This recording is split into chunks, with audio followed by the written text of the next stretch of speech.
Hello, everybody. Welcome back to Fantasy Sports Review. I'm Phil Hargis. It is good to see you again. And it is Super Bowl time, guys. Super Bowl 48. Can you believe that? Yeah, I can believe it. There's been 47 Super Bowls before this, and for some reason we're having a 48th one. And now, okay, this is a fantasy show, so like, how does fantasy translate into the Super Bowl? Do you guys have fantasy playoff teams that you're doing, or how's that working out? Nope, I do not. I'm done. I only have one of them. Well, I have one that you pick players as you go along, and that one's not doing so good. And I know I'm in a league with you, Phil, with some friends, some local friends here. And I'm definitely, am I in last place in that one? I think you're in last place. The Bassages are in last place. I have two players in the Super Bowl, but they're both going to have like monster days for me to do anything, so they probably won't. It's actually pretty fun. I got the number one pick in that league. I was kind of like forced to draft Peyton Manning. Like, I didn't even want to draft him. But you had to. I wanted all the going to go Seattle far. guys. You had to. So it works You out should draft that way these sometimes. Bengals guys, the team that you liked all season long. I had half the team was Bengals, and I thought I was going to at least 2 games out of them, or maybe like 4, but Definitely gave you 10 points and definitely mushed them. Yeah, I totally mushed them, dude. You knew my picks. Every pick I've made so far has been bad, so I'm not even going to make a playoff prediction. So if you guys are sticking around to the end of the show for my playoff prediction, I'm not going to make one, so you can just like go home right now. No, I'm just kidding, man. We have a lot of stuff talked about. It is Super Bowl week, but I thought Doug and I want to break down the horse racing stuff first, and we're talking about the Holy Bull from last weekend. Oh, stop. I'm just Come kidding, on. man. Yeah, what was your pick for the Holy Bull, Rob? How'd you do? Cairo Boy, is that who you man, had, man? He is Shine Boy. You know, that horse finished last. It always does. Stop with your horse racing We talk. need to talk about Road to the Roses for at least. We're not going to talk about at any least horse 25 racing. out of 27 minutes. We'd like to. Actually, I don't have any notes for the show. This whole entire show is going to be, based on the material and the sort of the portfolios and the records of the teams that are in there. It's going to be the Seattle Seahawks from the NFC versus the Denver Broncos from the AFC. I think since we saw the first game on the first night of the NFL season, like everybody kind of had a feeling that like this was Denver's year. They were going to be great, unstoppable. It's really been sort of an epic season for those guys. Yeah, their offense, I mean, all season long, they had a couple pitfalls in the road against San Diego this year, in New England in the second half. But other than that, they've been lights out. And Peyton Manning's easily been the MVP of the league.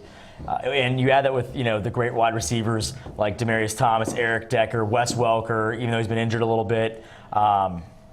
Julius Thomas has been one of those guys that stepped up since the first game. Dude, let's not forget about Moreno. Like, I think he's the biggest surprise. That's what I was going to get to. I mean, Deshaun Moreno's just it's really been, take the load off Peyton Manning's shoulders on first and second down, and that's why he's been so great on third down. I think he's completed about 78% of his passes on third down. Great stat to follow, especially against this great Seattle team that forces you, third and long a lot. So, we see the best offense versus the best defense, but it's really going to come down to, quarterback play and how well is that offensive line going to protect Peyton Manning to be able to give him 3 or 4 seconds for him to make those reads, which we know he's capable of, and for his wide receivers or tight ends to break off those routes, because that'll be the defining factor of that game. Let's hold off on breaking down the game. We're talking about that. For a second here, Doug, we were talking about this a little bit before the show. The Denver Broncos defense kind of gets a bad rap, don't they? Well, I think, as we were discussing early, during the regular season, their defense wasn't that great. Their regular season defense was, tied for, they were 27th in passing defense during the regular season. But you have to factor in the fact that, most of their opponents were playing catch up on them in the fourth quarter. So there's a lot of unnecessary garbage passing yards. And their second team was in there a lot in the fourth quarter as well, allowing some of those garbage yards. And they did tighten it up during the postseason. Their postseason defense has been pretty solid for both of their games. It's been impressive how the defense is just completely transformed. Oh, sure. And shut teams down here in the. Well, they shut down the Chargers in the first half. They shut down the Patriots in the first half. Two pretty good offenses. And that's been huge. I mean, they offense. shut them out. So, my thing here is, a lot's going to be on the shoulders of Marshawn Lynch and Russell Wilson to get this offense going. And no Von Miller and no Walt Harris. That hurts them really bad. Their secondary has been a little depleted, but they have Dominic Rodgers-Cromartie, who's been awesome thus far in this postseason. He's not getting a lot of publicity, so you can't really look past them on that. And then the special teams. Tristan Holliday's been great returning punts and kicks, and Eric Decker has been too. I mean, they certainly have a lot of weapons pulling for him. But let's talk about this. You started bringing it up with the Seahawks here. Let's go and talk about the Seahawks. I mean, the Seahawks to me are a very balanced team here. They're great on offense and they're great on defense. I mean, there's really no flaws on their team, so to speak. They do have a young quarterback, but he's mature beyond his years. I mean, this guy is good. He threw 9 interceptions this year. Russell Wilson's made some big plays and won some big games, and he's capable of doing it all. Well, yeah, he can extend plays, with his feet, and just as well as his arm. I mean, don't overlook the guy because he's 5'11", and he's got a great arm. He's got a great sense of urgency in the pocket. This guy gets rid of the ball really quick. He's very decisive in his throws, and I think Marshawn Lynch, just being the back that he's been all season long, he's quite capable of rushing the ball 25, 30, 35 times in a game, even though sometimes they don't need it. Well, yeah, easily. I mean, the guy averages, as Doug and I were talking about before the show, he's averaging almost 100 yards per game in the playoffs. 4 games over 100 out of 6, pretty good, and averaging, 560 yards in 6 games. 5.1 yards per carry he's got in his 6 postseason starts. And a lot of the talk has been about this, the first time that the number 1 total and scoring defense faces a number 1 total and scoring offense in the Super Bowl. And it has happened before for total defense.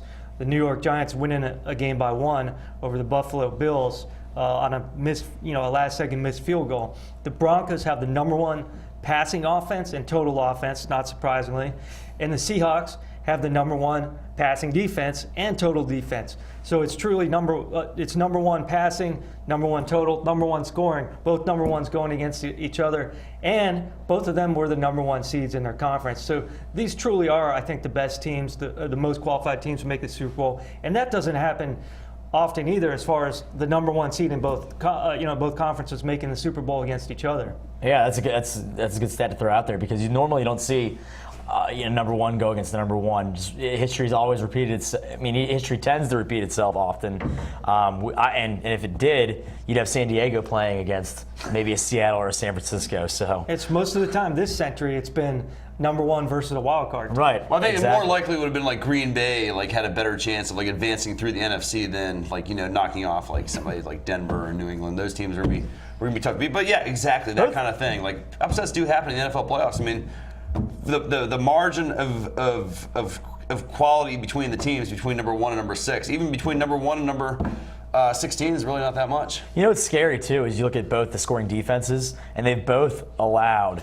One's allowed 32 and one's allowed 33 points. That you don't really see that normally in two playoff games where both those defenses are so balanced. So again, you look at that stat right there, and Denver's able to compete with the offensive line of Seattle and vice versa. Seattle with Richard Sherman and Cam Chancellor, they've been getting all the press, but really, some of the guys on Denver, let's not look past, some of, Dan Javathian for the Denver Broncos linebacker. He's been playing out of his mind. They've got a lot of guys on that team that are very experienced, and Seattle does not. They have one guy who was on the 49ers practice squad last season that has a Super Bowl experience. Denver. But the whole thing is that they don't, Rob. Peyton Manning's the only one with the Super Bowl championship, and they have, 3 other guys, Tammy, Jones Cromartie, and Rogers Cromartie, and Welker. And Welker, right? Okay, they so all lost. They have 5 guys in the entire game, right? Which is 4, and the Seattle doesn't have any. Which you don't really see. Any prior Super Bowl experience. So, how is Russell Wilson going to compete under pressure? I know he's, week in and week out has proved it, but it's in a larger stage. It's an outdoor. It's in a cold venue. It's going to be 40 degrees, though. That's not that bad. It's not bad. I understand that. It's not bad for Denver It's either. going to be a high. It might be bad for Denver. You never know. And what happens if it rains? And they play on a wet There's track. going to be no precipitation. 0%. I'm a weather guy. In case you don't really know, I kind of follow the weather, and it's my outside of fantasy football, weather's my next geeky thing that I do. Robbie knows this. Doug knows this for sure. Oh, it's weird. And there's no chance. A little strange too. Okay, so it may precipitate the night before, but it's going to be done. Okay. Nothing. 0. So, no threat of precipitation. Well, it's not it was going to happen. covered with snow. I think last weekend it was covered with snow. Right. Last weekend was a good Super Bowl weekend. They had to put up there should be no bye weeks between the Super Bowl. They had to put up a tarp to manage the field or whatever. The weather's a non-factor. I think it's equal for both teams. Okay. Okay. So that being said, which team is going to travel better and play better in the stadium? I don't think it's going to matter about traveling because you have that week period, that bye-week period to get acclimated. Does it help or hurt one of the teams to get healthier, or no? I don't think so. No. Because I know that Peyton Manning has kind of a reputation for taking a break from the game and coming back a little bit flat. That's what scares me. Because Russell Wilson has a week off to really sit at home, sit and just think about this game. He is smart. But he's a smart quarterback, but he's never played the big game. And Peyton Manning has a week to really Nobody's break played down it. Seattle's defense Manning again. is very smart too. Manning's probably the smartest quarterback. I mean, probably Right. between him and Rodgers. It's not fair to compare the two. You can't It's really really compare not. the two. You can't. They're it's like- completely yeah. different quarterbacks. It's like comparing is. Doug to Phil. You can't compare you guys. You guys are both weird. yeah, he Well, runs, actually, you guys are both weird. he so runs a lot. there I you go. pass a lot. Yeah, sure you do. But anyways, I make a lot of passes. I still think that, when we're talking about quarterback play, Peyton Manning could go down as the world's greatest. Okay, Russell Wilson, second-year guy. We don't know where this guy's career is going to take off. It could go up, it could go down. We don't know. This team could win 5 Super Bowls in a row. They if win could. this one. They absolutely could. But chances are they probably will not. Okay. Now I don't Peyton know if Manning has there's a a chance legacy of to that. live up It's a to. 2-point spread, Robbie. If Peyton Manning wants to go down as the greatest quarterback ever, He has to win this game. He has to win this game. No that questions way asked. he's in the breath with Brady. Now he has he's multiple championships, exactly like now, his brother. And now he's got a leg to stand on. Right? Okay, He needs this game. Manning he is- needs it for his legacy. So Oh, I'm for the love of God, if he throws a game losing interception again. against like New Orleans. Yeah. Just say, let me throw it right. And that's Richard that's Sherman easy. touchdown? Oh, yeah. Oh, and man. and Sherman's love to waiting see for that. one, man. Oh, Just with man. all the It would be hype great. surrounding and all the playoff pundits talking about it, and him mainly. There's another Marshawn Lynch they haven't really talked about. There's a Russell Wilson they haven't been focusing on. There's a Cam Chancellor that no one talks about. It's all about Richard Sherman. So I think this team, in a standpoint of who's being fired up and who's not, I think Seattle's all fired up, ready to go. They're just treating it like any other game. They're going about their business. Whereas Denver, they're like, we got to win one for Peyton Manning. We got to win. They're already talking about, some guys are talking about how they're going to walk home after the game once they win the Super Bowl. It's like crazy talk. I mean, when you get into that setting, anything can happen. I think Seattle's going about it the right way. Seattle is not really supposed to win this game because of the fact that Wilson's actually 3-1 in postseason starts so far, so that's a good playoff record. Peyton Manning is 11-11. He's looking to get it over. He's a 500 quarterback. in the postseason, but he's still made 22 postseason appearances. He's made 11 seasons, yes. So that's or 12, I guess. 22 postseason games. So that's really good on his part. I mean, that's more than most other quarterback obviously will do in their career, and his career is obviously wanting to an end. But Denver is 2-4 in Super Bowl. Seattle is 0-1. They made their first Super Bowl, a few years ago, last decade against Pittsburgh in a game which they got screwed, and I think that they had some trouble. To be honest, they had some trouble with San Francisco in that title game, and it came down to, I think, a questionable call that could have turned the tide of the game, which was probably a makeup call for them, getting screwed in that Super Bowl was a against strange Pittsburgh. game. There was some questionable calling in the end. It looked like a little bit of home field advantage. That game really could have gone either way. Whereas you look at the Broncos, they dominated the Patriots for the entire game. I mean, the Patriots were really No doubt. never even in the game.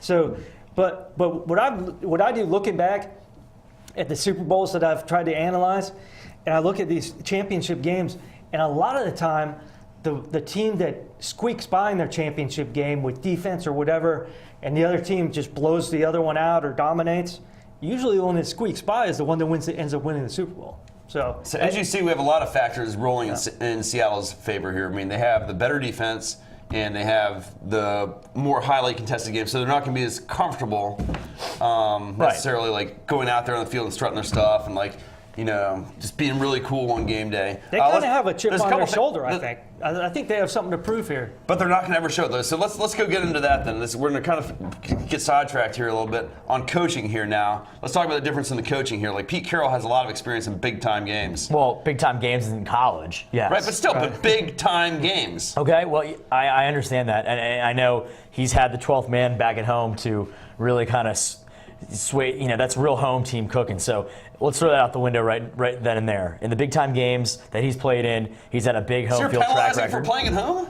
No, I'm not penalizing him at all, but it does help to play in that environment where, you have, they're breaking the sound barrier at ball games, and the offensive line can't hear the quarterback's cadence. So that's a huge factor in itself. But he's, that being said, Pete Carroll's a great coach, gets a lot out of his players. He was talked about as a players coach, but what he does, and I should say this too, with Denver, is John Fox. I mean, this guy's an X's and O's guy. He's been there before with the What about Carolina his health, Panthers. though, Robbie? I don't care about his health. He's not going to drop dead of his heart attack It's a very in the middle of the stressful game. He's not going to drop dead of a heart attack, and the doctors would have cleared him if that was the case.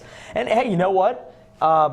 Jack Del Rio took that team and they won a few games in his absence. So who cares if he freaking croaks on the sidelines? Rio's That actually a good might coach, inspire their team to win. Oh, Yeah, it's man. like throwing Can the you manager imagine? out in baseball. I'm just we had the blackout last year. I mean, why not a coach passing out at halftime? I don't want to see that, but I don't think it's Nobody going to be. wants to see it, Robbie. I don't think having John Fox coach in that game against the Patriots when he coached Carolina.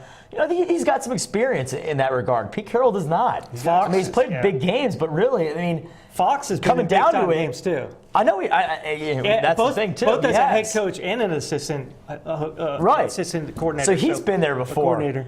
Pete Carroll hasn't really shared the spotlight before in a big game in this altitude, in this magnitude, in this altitude. I mean, low altitude. Low altitude. It's going to be a low altitude game. Yeah. So. And speaking of which, I mean, I would think that Denver, might be a little bit at a disadvantage to the normal game, performing a mile lower than they usually do. That's true. Because they're performing I at don't sea think that's level. a factor. They'll Those be in guys play better half their shape. games below sea level. Right. Or not below sea level, but at sea level. They don't play in Death Valley very often. They play, yeah. But I mean, they're probably in better shape than a lot of other teams because of their high altitude training. But on the other hand, the ball doesn't fly as far. For Peyton Manning on the road and so forth at sea level. So they are good both at home on the road, but both teams have been dominant at home. Has the Richard Sherman thing been too much of a distraction for the Seahawks here in their game planning preparations? Not this week, no. The last 2 weeks, it's gone. They forgot It's about gone. it after Yeah, like a day or two. it is absolutely. No distraction at all. Well, I don't think it is for the team. I don't for think the for the media team at all. It is because everybody in the I don't media think- is asking everybody on the team about what he said, and the whole thing is retarded in the first place. Yeah, it is dumb. It is dumb. It's really dumb. And I it's think overblown. you got to rule that out. I think they're ready to play football. I think with this long break, people are just ready. They're sick of the media talk. I haven't watched much on it at all because I think that week leading up to the Super Bowl is garbage anyways, and they should do away with it. I totally agree with you. Not having that bye would be the best thing for the NFL instead of going to 27 games or 35 games. They want to play 2 more seasons. Put 2 seasons into one. I think just getting rid of that for 1 week would do everyone justice. So I don't think so. Let's break down more of this game though with the offenses and defenses. So, the offense has been overshadowed by the great defense of Seattle. I mean, they still have a great offense, no doubt. They have a good offense. I think the statistics, if you look at it offensively, they're almost night and day between Denver and Seattle. I mean, Peyton Manning has 55 touchdowns, 4 receivers with double-digit touchdowns, and a running back, Noshawn Marino, with double-digit touchdowns as well. And meanwhile, Seattle Seahawks, they have 1 person total in double-digit touchdowns. That's Marshawn Lynch. That's their workhorse, of course. And between him and Russell Wilson running on the ground, their running game is dominant, their defense is dominant, but their top wide receiver, 3 of them tied for 5 touchdowns each. So But look at they're the not teams really a that Denver's passing played team. too. They've been playing the NFC East and they've been playing the AFC West. I mean, those are some of the worst defenses in the league. He's right. They are. Yeah, Definitely are. those numbers are real skewed. No doubt about Yeah, it. And the San West, Fran, the NFC Arizona. West that's a defensive division for Even sure. the right? Rams are pretty good. I mean. Carolina. Yeah, so Seattle's playing better defense. I mean, I don't think that all of a sudden Russell Wilson's going to have 55 touchdowns and 10,000 yards passing or anything like that. But yeah, I mean, it's a product of that too. You have to look at the matchups to really fairly compare the statistics. There's no doubt. Nobody's going to argue here, Doug, that the Denver Broncos have the better offense than the Seahawks. The Seahawks are very good. They can blow a team out and they can win the close games. They can win any type of game that they're in. They can, and the way they do it is like we discussed earlier. This does shadow back to the New York Giants Buffalo Super Bowl. Buffalo had a really high charged offense, but they were also playing in a division. They were playing opponents that were weak. AFC had weak defenses that year, and you have the number one defense. You had the number one defense of New York Giants, and it was a great matchup, and it came down to a missed field goal in the end, and it was a 1-point game. So this game can really go either way. Normally, the dominant defense will win the game, but we already looked at the Super Bowl experience between the 2 teams and so forth. There's a lot of those factors going on too. Another similarity that this game reminds me of too is the St. Louis New England game, the first one, back in the late '90s, whatever game that was. Like, The Early St. Louis Rams had it was actually 1998 or 1999. I thought was it? No, was it early I was in high 2000s? school. Whatever year it was. Whatever. Yeah. 2000, I think. Throw it out. They're all the same. Only the names have changed. But that game was the best offense, one of the best offenses we've ever seen in our lives against the Patriots, who weren't on paper a great defense, but they were a defense that was just like, well, Denver is now, but like an improving defense. Like they were improving throughout the playoffs and towards the end of that season. So you actually have the better defensive team against like a top offense, and they went in there and they completely shocked the world. I actually predicted that. I knew that the Patriots would win that game. But yes, I had a future bet on it. People always get delusional about these incredible offensive teams, and then they always disappoint in the Super Bowls. It happens regularly. And Well, and this Look at the Redskins-Oakland game. Yeah, that's true. And you had the Dolphins versus San Fran, and you had Buffalo versus 4 different teams in the early 90s. And that's what harkens back to what I said about the team that's squeaking by in their conference championship game versus the high. It's usually the one that gets the blowout is the high-octane offensive team, a la Denver, a la Buffalo, Bills of the past. And usually, like I said, the defensive team comes out on top. Yeah, no, you're absolutely right. I think this is a wannabe offensive type league in the NFL, but they don't put a lot of focus on defense anymore because look at the new penalties, the new rules. There's the new helmet to helmet, breathing on the receiver. Right. The quarterback's always being protected at any given time. I can see where this game does come down to flags. And what defense or what offense is? Man, I sure hope not. Well, I'm saying, and it would. Super Bowl robbing? I think so. It has before. But It absolutely has before. It shouldn't. Now we don't want it to. Does the fact of the matter go towards the team with the most flags loses the game, or the team with the bigger break wins the game? That's what I'm going to base this off. I'm not going to base it. You can look at stats. You got to have the bigger break. You got to have the bigger break. It's the bigger break, and Seattle's special teams has been just absolutely outstanding. Okay, well then now they reinsert Percy Harvin here into the offense. Let's talk about him. That's where I was talking about with Doug beforehand. Percy Harvin is back in the game. This is what I think is going to happen.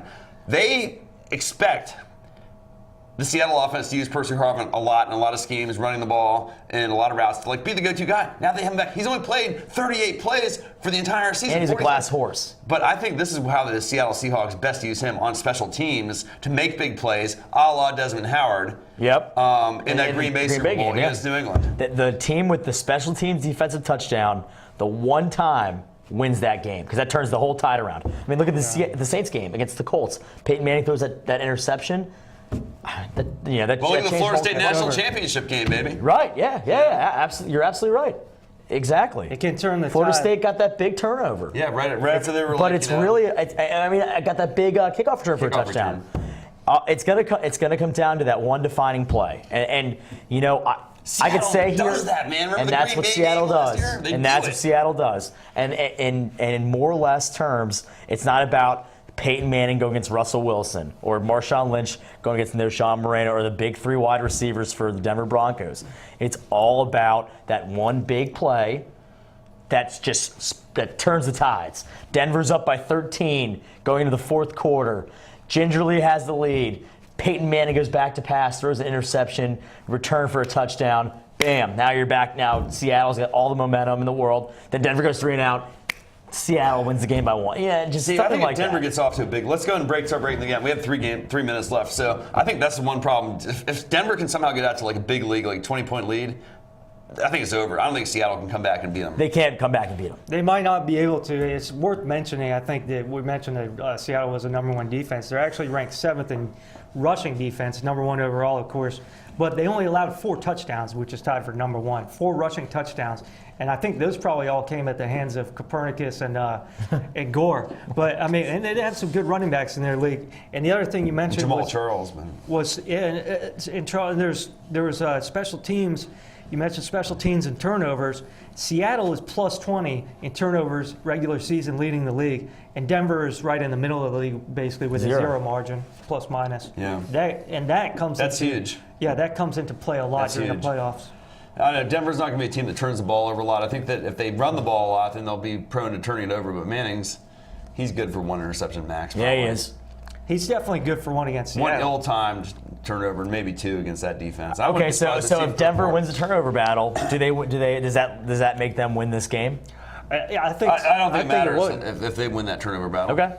I think Seattle will probably win the turnover battle. If they don't, I think Denver would win. Would win. Yeah, That's I my agree. opinion. I don't think so. I think that Seattle can hang with anybody no matter what kind of game they play. Well, I'm not saying, well, if Seattle starts putting the ball on the ground Seattle's not and gonna they start making mistakes, defensively. You have a pure game. That's what you want to see, is like a turnover-free game. Well, I agree. I mean, obviously, hats off to whoever team does that because they will win they'll be hoisting the championship. What if there's no turnovers, though? Who's going to win the game? If there's You're no saying Denver? turnovers, I think Seattle wins it. Yeah. If there's no turnovers, I think Seattle wins because the way the Denver Broncos, kind of show what they're worth really is getting to Russell Wilson early and getting that big lead, that big cushion, so that Russell Wilson's throwing the football. You want him to throw the ball because what he's best at is making plays with his feet. When they're running the ball, they're at their best. That's what I have to say.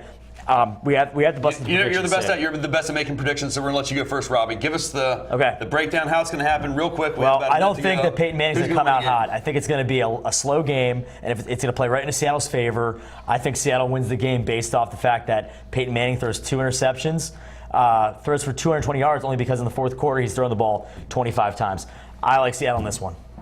I think the NFL is biased in the favor of the Denver Broncos, because of Peyton Manning and John Elway and all this type of thing. And so they're probably going to throw a late flag, and the Broncos are going to win the game by 1 or 2 points. Oh, man, it would be terrible to see it come down that way. I've thought about this one a lot over the last 2 weeks, and I've come to this conclusion that Seattle really is the better team. They may not be the better offense, but they're a good enough offense. They're a way better defense. Russell Wilson is a good young quarterback that's not going to make a lot of mistakes, and I don't think he's going to make any mistakes in the Super Bowl. Marshawn Lynch is the kind of running back you want to have on your team to win a Super Bowl. And I also think that they'll have a game plan that's designed to keep Denver's offense off the field, which is the only time they're ever a threat. And I don't think the Denver defense can really slow them down enough it'll be a close game. I think Seattle could win by 10 or 13 points pretty easily. I'll go with a score something like Seattle 31 and Denver 21. How does that sound? I like it. All right, guys. Well, hey, enjoy Super Bowl 48. I'm Phil Hargis alongside Doug Cook, Robbie Castro. It's been a great season, and we'll see you guys next time on Fantasy Sports.